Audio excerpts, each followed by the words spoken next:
Good evening, everybody. Welcome back to Boro Fan TV and the Monday Night Show. Hope you're having a good summer.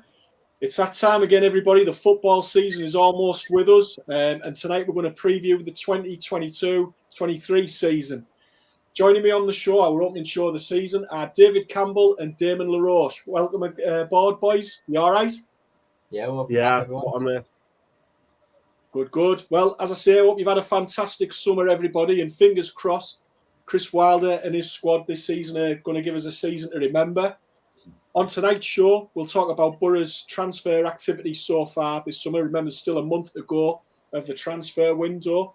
We'll look back at our pre-season games. If you've managed to take any of those in, let us know what you've thought of them. Then we'll preview the Championship season and look ahead to the curtain raiser at the weekend at the Riverside when West Bromwich Albion are the visitors. As always, the show's nothing without you guys, so please get involved. Let us know what you're thinking, your thoughts on what's going on at the Borough at the moment. We'd love to hear from you, as always, on tonight's preview show. So, David, great to have you back again, pal. I don't think there's anywhere else to start at the minute but Marcus Tavernier. That's the big topic of conversation at the minute with Boro fans. It seems as though his move to Bournemouth is imminent. How do you feel about it all, how it's being played out? Yeah, I mean, first of all, I wish the guy best of luck because last season he was absolutely unbelievable. He was a standout performer under Wilder when he moved centrally. So I think he deserves that chance. But I think both fans are going to have a strong awakening to see how much of a poor team we are without him especially with his work ethic. The only slight disappointment is the fee. If you're talking in comparison to King Potter from Hull, and then you're talking about what we got for Jed Spence, granted the different positions, I think 12 million's a little bit too low for his that type of caliber of player. And we're going to have to replace him because I've seen a few people say McGree is a replacement, but they're two completely different players for me. And we're going to miss that energy in the middle of the park. So it'd be interesting to see who we get lined up because whoever comes in has got long boots to fill because he's been absolutely fantastic last season. Do you think possibly, David, the trade-off is, and I take everything on board what you say there about Tav and McGree, and I agree as well that I don't think he is a direct replacement, but do you think you'll get more from McGree in terms of in numbers, creativity and assists and goals than you would with Tav, but on the downside, you ain't going to get the tracking back that Tavernier offers, are you? 100%, and I don't know about you guys, but I think that just highlights the need of a CDM as well, because as much as Howson had a really good season last season, he can't be asked to do similar this season he did last season. So that energy from Tav, I think you might see Howson struggle, because Howson was getting covered quite a lot by Tavernier last season. So I think we need some legs in the middle of the park, but not just to replace Tavernier, but also for Howson as well. Yeah. Damon, there's one or two people, as you would expect, that have got in touch with regards to the Marcus Tavernier situation. David Olsen said, I'm surprised he decided Bournemouth were the right team for him to go to. What's your thoughts on that, Damon? Yeah, I'm a bit surprised by that. I think he was more of a Brighton type of player, if I'm truly honest. I think he could regret that like next season. To be honest, if Bournemouth go straight back down and then we end up going up, it'll be a big disappointment for him, wouldn't it? But we take the fee and we move on, and hopefully we get some right caliber players in, but time will tell with that one. Don't know about you guys. The only disappointing thing for me is that you've got Jed Spence and Tavernier gone, and then we've suddenly got this 25 million plus add-ons. Teams who we're bidding for players might hold us to ransom now, and think because we've got money that might just put a silly price on it. I'd like to have seen, if we knew they were going, to get the replacements in before we let people go, because I think you've seen that with Gorkies from Coventry, who we were linked with. They just threw silly money at it because they knew we were going to be selling Spence. Yeah. Well, there was talk tonight, wasn't there? Just before I come on air with James and himself about something about Duncan Watmore teams have put bids in for him, and obviously Chuba Akpom. Yeah. I'd be disappointed if Watmore goes, because we haven't got no creativity, have we? If Tav goes. We'll get onto that later on, Damon. But obviously, with regards to the Tav situation, take on board what you're saying there, David. Do you think, though, that it's a case of the players that we're wanting to bring in, maybe as replacements for somebody like Tav at clubs, again, that are not willing to let go, as we've had with the situation with the forwards? I know Chris Wilder's mentioned about he's got players lined up at Premier League clubs, but he can't do business with them until they've brought in the players that they want to do. And it's almost like a pecking order, isn't it, at the minute? And we're just going to have to be patient. And there's still a month to go. And the other thing is, with regards to that money that's come in, it's 25 million. But realistically, how much of that do you think Chris Wilder's going to have to spend? Because there's no way he's going to get all of that to spend, is he?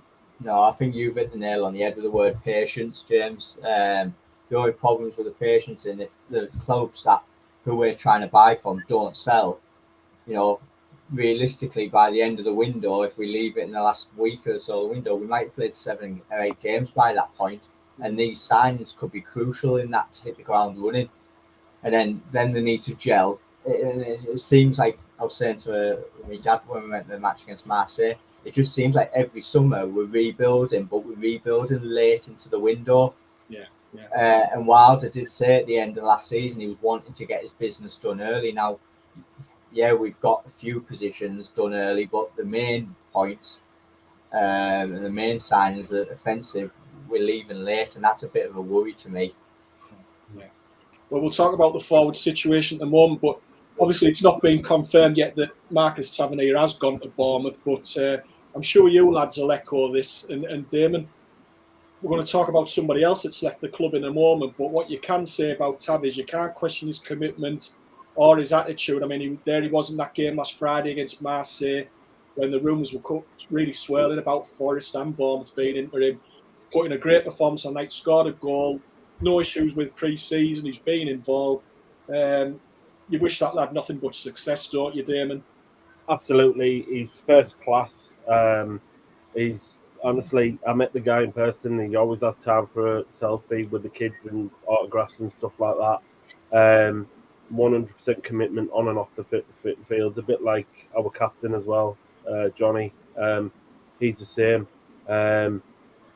But for me, we take whatever we can get for Tav. As I said, I echo David's comments about wanting a larger fee for him. I think he commands a larger fee, to be honest.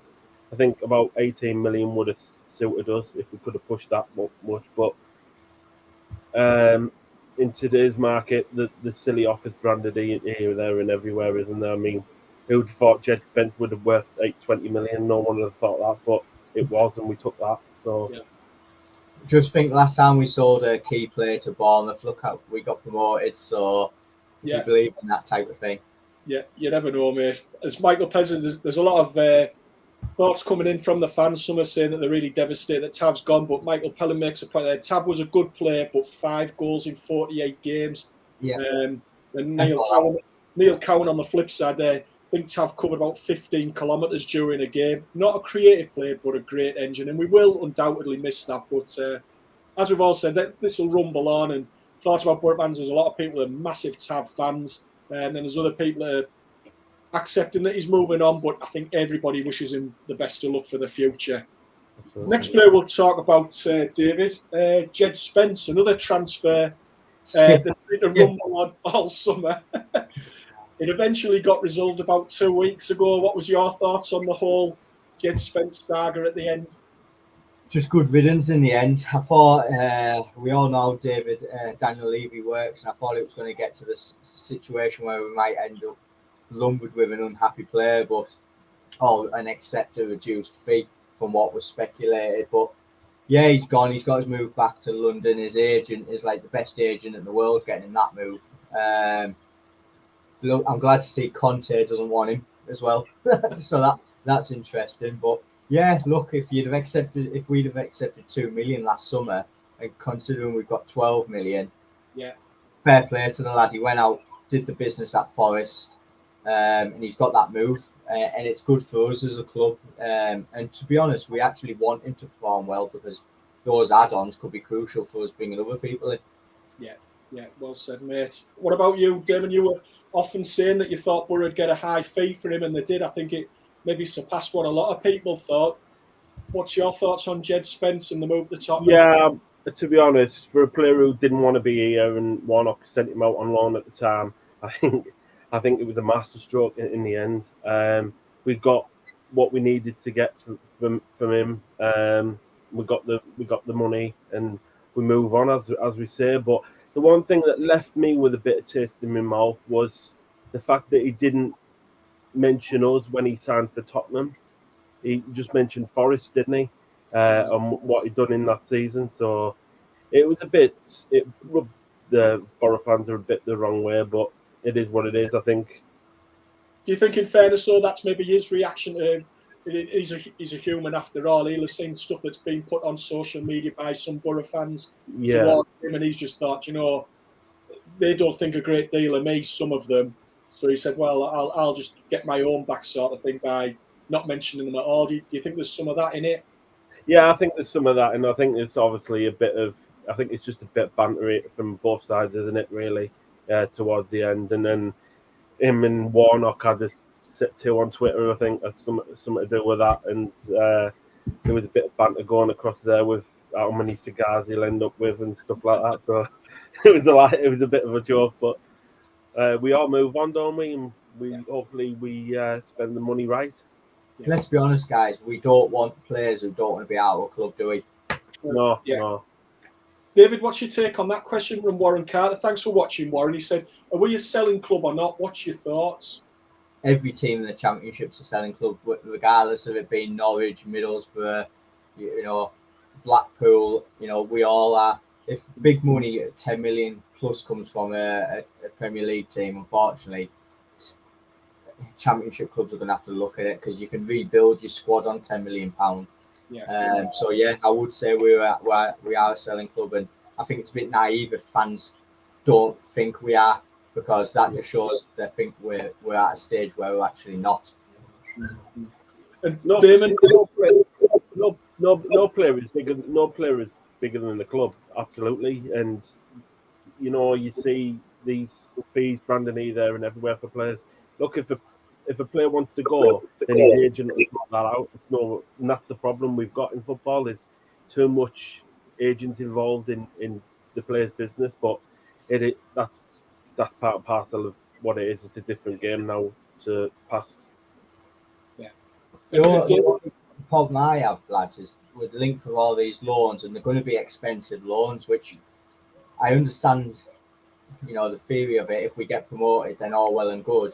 But if we don't go up, the money we're spending on the loans is just a waste of money. So I think it's a big gamble how our transfer strategy that we're looking on our loans at the moment. I was just going to say, David, I think we knew before the start of pre-season and before the transfer window opened, the big area of concern for Boro fans was up front. An issue that we tried to resolve in the last transfer window with loan players didn't work out. As it stands at the minute, Marcus Forss has joined us today. Yeah, it looks like there's a bid on the table for Matthew Hopp, but as Damon mentioned earlier in the show, there's now rumours circulating that possibly Duncan Watmore may be allowed to leave. What's your take on the situation with the forwards? There's still a lot of work there for Chris Wilder to do, isn't there?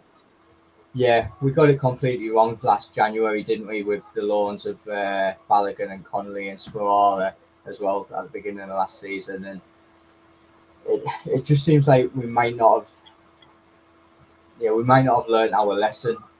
I think Michael Forss and Hopp, they're internationals at the end of the day, and they're young and potential. So I can understand the strategy there and the thinking, and that they're project signings, and I like that. But if you let Watmore go, it just extends how many strikers you need, because we know he plays up top and he likes 5. I can't see Chukwuemeka staying. I think that, I know he got brought in against Marseille, but I think that was just a cameo, just to put his face in the window. So yeah, there's a lot of rebuild there, and it takes time to gel as a partnership. You get these strikers coming in, and we might end up with 4 new strikers at this rate. how long is it going to take to gel? And that's the worry. Yeah. Chris Sykes has got in touch with us. Hope you're well, Chris. He said, need to sign Hop. He's a class player. Can play up front or as a number 10. What's your thoughts, Damon, on the forward situation? Well, I've seen I actually seen this Hop guy in person when Schalke played once when he was at Schalke, and he's quality. I mean, he's only 21, the lad, and I think he could be a bargain. And if it's another 3 million, well, what we paid for Force today, I mean, you know, it could be, as I said, a bargain. And as far as the other forwards that we've been linked to, the likes of Adam Armstrong, if you speak to 90% of the Boro fans, they want Adam Armstrong, but it doesn't always work that way. I mean, he'd be on sky high wages, as we all know, for Premier League players, and Rodrigo Muniz, which that might happen, but Fulham have to get a replacement on the first. Yeah. Paul McLean's been in touch with us. Hope you're well, Paul. And we were talking there, David, about the forward situation was the number one concern probably before the start of pre-season, the transfer window opening. But people are now getting really worried about the midfield situations with regards to any injuries or suspensions, which obviously was a big thing with Matt Crooks last year. You've taken Tav out of the equation. How many midfielders do we need to now bring in? Do you think possibly before maybe looking at one? Do you think maybe 2 midfielders now need to come in the next month? Yeah, and you've also took Piero out of that as well. Yeah. So he was talking about one, and that was with Tav still here. So, you know, you're probably looking at 2, even 3 maybe, because he plays the 3 central midfielders. And like you say, injuries, it's a long season. 2, possibly 3. I just don't want to bombard our squad with loans. That's just my personal preference. I want to see a project, and I want us to see like do a model, and that might take time to adapt, but I think that's the way forward. And Hop, interestingly, he was on Norwich's radar under Kieran Scott. They bid for him last summer, so that signing's probably under the Scott mode, I would have thought. Okay. Can I just say though, do you think Wilder might pick the likes of Callum Kavanagh to play in Tav's position, maybe? Or do you think he'll use Hayden Hackney in that midfield? Do you think they're ready to step up? I personally don't think so yet. I think that would be a big step up.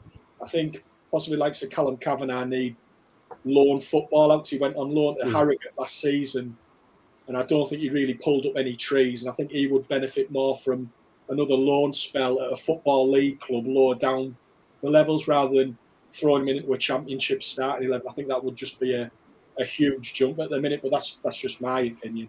Yeah. David, I was just going to say, we've talked about people that have left and who may be coming. In terms of who's coming, who excites you at the moment, who impressed you in terms of we've brought into the club?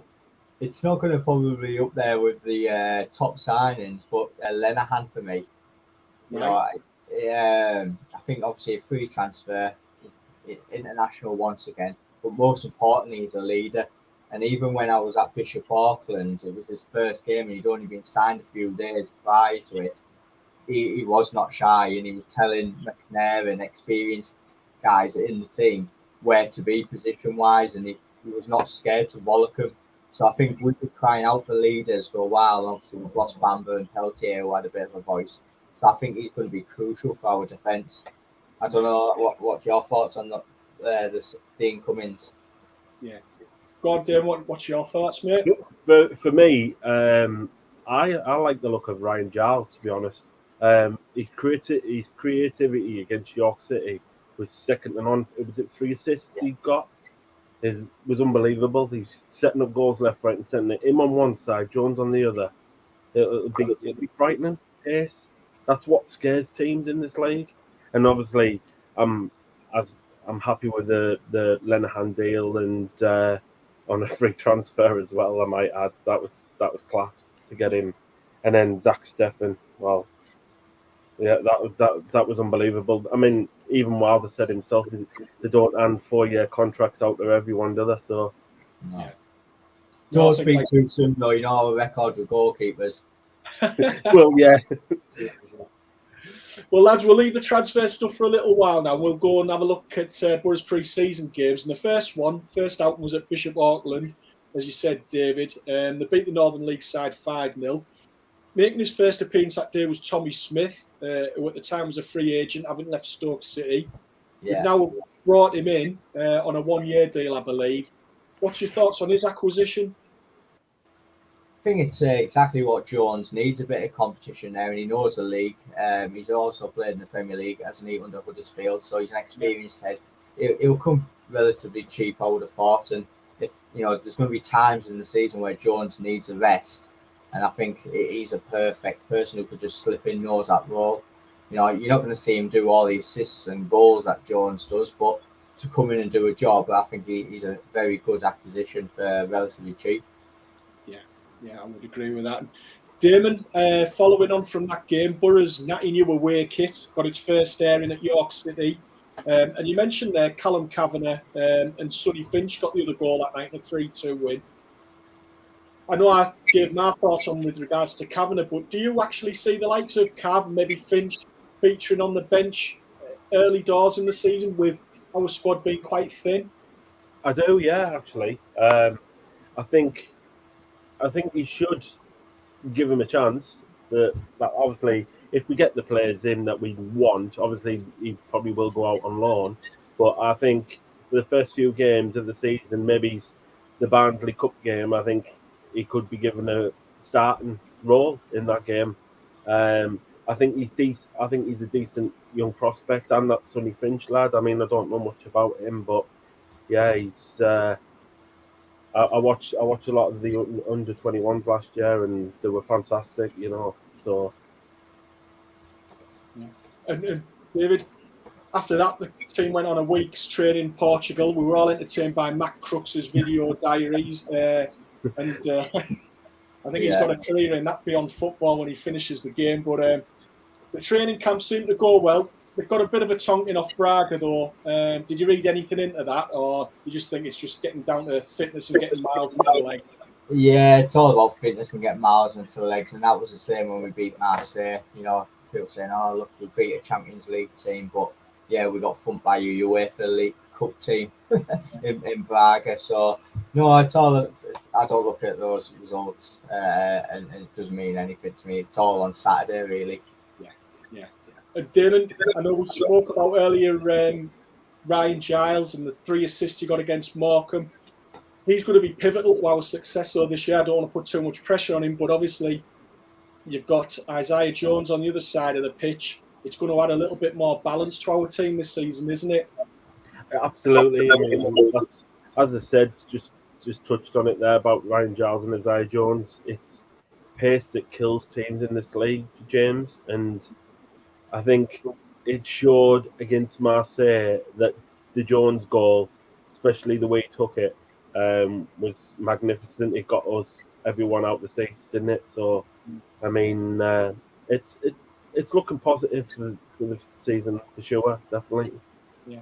And David, I thought it was interesting after that game. It was a great result beating Marseille. And the second half performance in particular, I thought was really good. But Chris Wilder said, "Yeah, we were good, but there's still lots of work to be done. We can be better than this." And I think we're talking about players and things like that, but would you agree, or do you think otherwise, that he's the biggest asset the club's got at the minute? I think he is, unfortunately. We all know his pedigree and what he's done prior. And look, we've wanted that for a long time, haven't we? As much as the game was important against Marseille to build a bit of confidence at home against a Champions League team, let's not forget Zach Steffen kept us in it in the first half. So Wilder would have seen a lot about that, thinking, yes, it's only pre-season, but if we roll that into Saturday, how easy the cutters open at times, it gives them something to work on. Yeah. Well, boys, that's pre-season covered. Now we're on to the real thing, and the Championship season starts tomorrow night with Huddersfield taking on Barnsley. Yep. Last season we finished 7th, having been 10th the previous season. What's your realistic target for this year? So I'll come to you first, Damon. Where do you realistically think Boro can finish this season? Well, it has to be improved by last year for sure. I think we definitely should be in the playoffs, no question about it. I wouldn't be sat here now if we didn't think we could be. So I'm saying playoffs for sure. Obviously, I want automatic, but that's we need the right players for that, don't we? And we need a goal scorer. So hopefully we get that. But I'm going definitely for playoffs.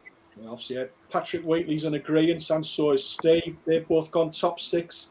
Is that the bare minimum for you as well, David? Yeah, I think every season, no matter if we finished 8th or 12th last year, you need to improve. So that would, well, Liam was going to champion. Yeah, top 6 is an improvement, isn't it? So I want to sit on the fence, really. It's hard to gauge where we're going to finish when we've got so much business left to do. Yeah. If you talk on what we're currently at, 7th place would be a successful season because we just haven't got that squad in depth. So it's vital to get that in depth before we start making predictions for me. Yeah. I think Paul Nicholas has just heard what you've said there. He's totally in agreement. Said current squad, don't think we'll sustain consistency and miss out. Get the players we need, we'll be top 6. On a separate sort of issue, David, what do you make of the standard of the Championship? I know we haven't started the season yet, but do you see it being as a similar quality to last year, maybe weaker, stronger? What do you think, David, it'll be like this year? It's hard to say, really, because there's no teams that have really gone out and splashed the cash either. Norwich have come down, they've bought a Brazilian, and I've seen one of my friends has just texted me there saying, because he's a Norwich fan, that they've agreed a £5 million for an MLS player. But other than that, there's not been much money floated about. So it's there to be taken. And, there's always one dark horse in the Championship that comes out of nowhere, isn't there? It's so unpredictable, And Steve Nicholas has got in touch there, and he's just said, I hope we will get the playoffs, just as long as we finish higher than the Mackhams. Now, Damon, our friends from up the A19 have come back to the Championship after a 4-year absence. How do you see them faring? I don't see them doing better than us. I'm going to say probably about 10th if they're lucky. Right, 10th. I don't think that's a bad shout. What do you think, David, on the Sunderland situation? Well, I know a few Sunderland fans and they're talking playoffs, but that's just completely deluded. But never say never. You've seen other teams do it, come on a roll and go straight up, haven't you? But I think mid-table they'll be happy with. On a personal note, I am actually happy to see Sunderland back in the Championship, and I know that's not going to be many fans will agree with that. But I think for the North East football, and most importantly as a Boro fan, having a bit of healthy competition, I think it's brilliant. But I know you won't like it, James, because you're family, but no. I can't see him pulling up any purse strings. Yeah. But no, in fairness to them, and like you say, I've got personal reasons why I don't particularly want them to do that well. But yeah, club that size, they deserve at least to be in the Championship. They're a big club. But yeah, we'll see how they fare on the pitch. So, lads, easy chance to make subject, James. I've just been seeing a lot of comments there about Duncan Watmore. Yeah. Now, what's your thoughts on the Duncan Watmore situation? Would you be sad to see him go, even if we bring what we need to be in? I would. It depends on his situation, because I think, if you're being honest, I don't know if he'll be a starter for us. So, at the stage of the career that he's at, he might want to play week in, week out.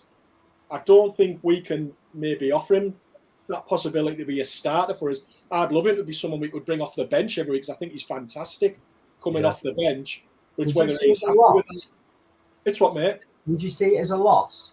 I would. To our squad at the minute, definitely. I would. No, like if we did strengthen, would you then see it as a loss? If he left, still I would. I would still have him in our squad, definitely. I'd still like him to be a part of our squad, but if he wanted to leave for first team football, then I totally get that. Yeah. Where do you think he'll end up, though, if he did go? Sunderland again. Yeah, that's what we would say. Me and my dad was saying Sunderland, 100%. We've got to move on, because Craig Collantine's not happy with us talking about Sunderland, so we've got to move on. And Charlie Newlands has said he'd rather talk about Whitby Town than Slumberland, so there you go. We'll leave that. They might get another mention here, though, lads, because we're going to talk about who our 3 predicted teams are to go up and who our 3 for relegation are. So this is where we make ourselves look dafter than even normal. So, Damon, you can go first, mate. Who's your 3 to go up, and then who's your 3 to go down? I'd like to say us, but from the playoffs. So that would be 1 by the playoffs. Burnley probably as champions. And who did I put as second? Oh, God, I can't remember. I think I've put Watford there. Okay, fair enough. I'll let you think your relegation ones through then. Go on, David. Who's your 3 to go up? Oh, Hart says us in the mix, but I think that's, again, it goes on the signings. But I think West Brom, I know they haven't got a good manager in Steve Bruce, but some of the signings they've done, I think they've been really clever. Yeah, we'll talk about them in a minute, mate, yeah, I reckon they'll be the dark horses. Jed Wallace, they've got Dyke back and stuff like that. Yeah. And I can't see past Norwich. They haven't let anybody go from last season. Yeah. Michael Pillen's gone that. West Brom, Boro, Norwich. That's the same I've gone here as well. Not much the same order, but they're the 3 that I think will be up there at the end of the season. It'll go up and hope we're right. But in terms of the unlucky ones, who are the 3 that's going to go down? Who do you think's going to go down, Damon? Birmingham, for sure. They haven't strengthened. I think Reading, and I think Rotherham. Right. I picked the same 3 as well there. What about you, David? Yeah, 2 of the 3. I reckon Birmingham and Rotherham, and then the 3rd. Got a strong feeling Blackpool might struggle this season. They lost the manager. Yeah. They're Sunderland, David, I dare you. Turn my phone off if I do. Oh, so I've got Michael Pellin saying he thinks Burnley will struggle. And as you said, David, you can never tell with this league. And there's a lot of unrest behind the scenes. I know they've got Vincent Kompany as manager and Craig Bellamy on the bench. That could be, well, it'll certainly be interesting viewing. Anyway, have your popcorn ready. But with the finances. Yeah, go on, mate. My manager at work, he's a Burnley season ticket holder, and he said even in pre-season that they've changed their identity, and their fans just aren't taking to it. Trying to play out from the back. He said they're used to Route 1 under Sean Dyche, and he reckons it's going to take a while for them to adapt to the league. Yeah, and Damon, we mentioned earlier about dark horses. Well, I certainly think you could probably put Huddersfield and Luton in that category last year.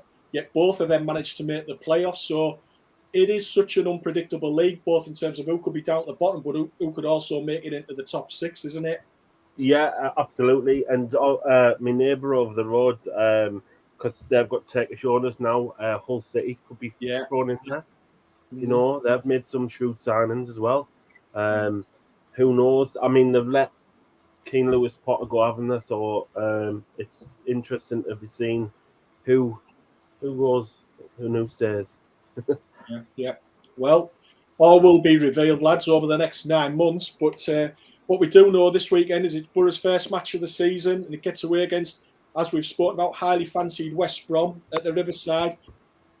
David, on paper, it looks like to me we've got quite a tough start of the season. I don't know if you agree. We've got West Brom at home, QPR away, Sheffield United at home, Stoke away. That's our first 4.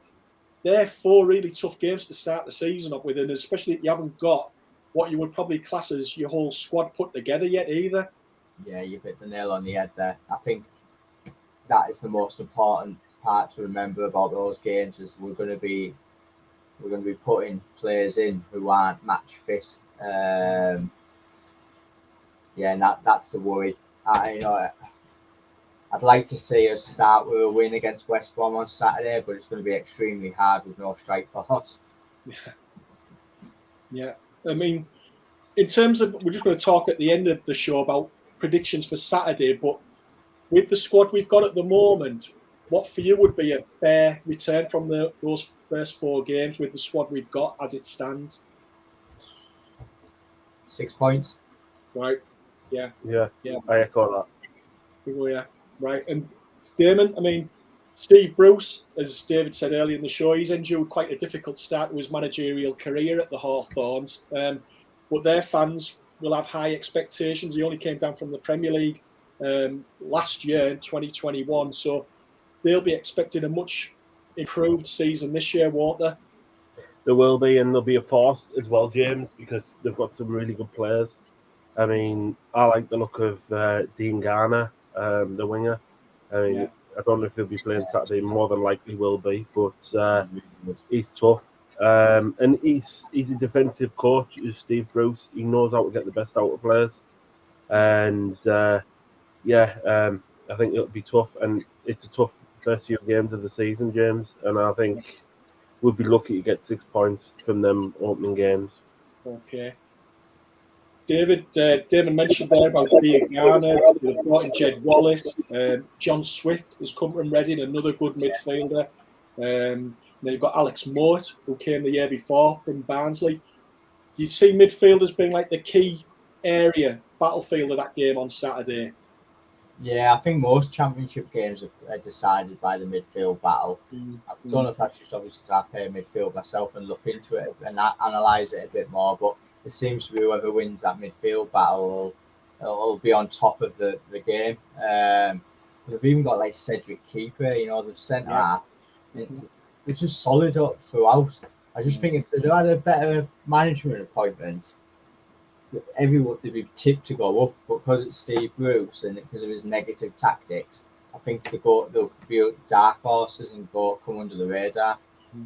And do you think that's fair, David? Because he has had success at this level before, hasn't he, with Villa? Do you think he just gets a bit of a bad press because of maybe how it ended at Villa or his time at Newcastle? Or do you think it's deserved? Yeah, I think games changed as well in the last 10 years since he had the success at Villa. I don't know. I just think it sort of caught up on him slightly. Look, if Boro appointed Steve Bruce, our fans would have been underwhelmed, wouldn't they? And I think that just shows where he is as a coach, to be honest with you. Yeah. Well, Paul Chambers has said here, we need to make the Riverside a fortress this season. Teams need to not want to visit the place. Let's get right behind the team from the off.